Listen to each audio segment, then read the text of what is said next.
Hello दोस्तों, नमस्कार। मैं आपका भाई। तो चलिए मैं आज आपके लिए लेकर आए प्रकाश का परावर्तन, है ना।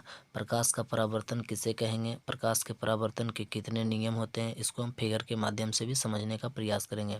तो चलिए आइए बिना समय बर्बाद किए हुए सीधे टॉपिक पे चलते हैं ना। सबसे पहले कह रहा कि प्रकाश का परावर्तन क्या है ना। देखिए, प्रकाश का परावर्तन लिखा हुआ है, किसे कहेंगे आप समझेंगे ध्यान से कि प्रकाश का परावर्तन जो होता है कि जब प्रकाश किसी चिकने सतह से टकरा कर वापस लौटता है। यानी जब प्रकाश किसी चिकने सतह से टकराकर वापस लौटता है तो वह प्रकाश का परावर्तन कहलाता है।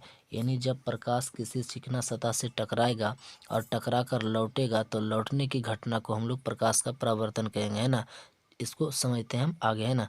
चलिए फिलहाल देखिए कि प्रकाश के परावर्तन के कितने नियम होते हैं। तो आप जानते हैं कि प्रकाश के परावर्तन के दो नियम होते हैं ना। देखिए यहाँ लिखा हुआ है प्रकाश के परावर्तन के दो नियम होते हैं। सबसे पहला नियम कह रहा कि आपतित किरण, परावर्तित किरण और आपतन बिंदु पर अभिलंब तीनों एक ही तल में होते हैं। यानी अपतित किरण, परावर्तित किरण और आपतन बिंदु पर अभिलंब तीनों एक ही तल में होते हैं ना। दूसरा नियम कह रहा आपतन कोण बराबर होगा परावर्तन कोण के। चलिए आइए इसको हम फिगर के माध्यम से समझने का प्रयास करते हैं ना। देखिए तो प्रकाश का परावर्तन को आप फिगर के माध्यम से समझ सकते हैं ना। सबसे पहले आपको देखिए यहाँ हम जो लिखे हैं एम और एम डैश, ये आपका एक समतल दर्पण है ना। मान लीजिए चिकना सतह है, कोई दर्पण ले लिए हैं समतल दर्पण। देखिए इधर हम कलाई कर दिए यानी रंग दिए है ना। कह रहा यहाँ से देखिए मान लिया जाए कोई यहाँ प्रकाश का किरण है और यहाँ से आना स्टार्ट किया और देखिए इस बिंदु पर टकराया यानी ओ बिंदु पर, है ना।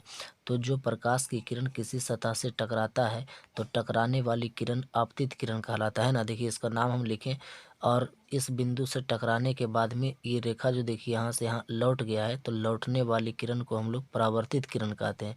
तो और यहाँ आपतित किरण हुआ, यहीं से परावर्तित किरण हुआ तो देखिए ओ बिंदु से यानी हम एक अभिलंब खींचे हैं ना। तो हमने पहला नियम बताए थे आपको कि आपतित किरण, परावर्तित किरण और अभिलंब तीनों एक ही तल में होते हैं। तो देखिए आपतित किरण ये रेखा कहलाया एनी और ये परावर्तित किरण कहलाया दोनों।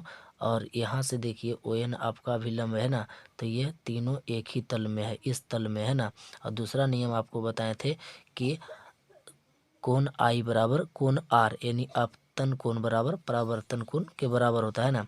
तो देखिए ये आपतित किरण है तो आपतित किरण के ये अभिलंब और आपतित किरण के बीच में जो कोण बनाता है ये आपतन कोण कहलाता है। और अभिलंब और परावर्तित किरण के बीच में जो कोण बनाता है उसको परावर्तन कोण कहते हैं। तो ये कोण आई बराबर जो होता है कोण क्या होता है, आर होता है, दूसरा नियम से, है ना।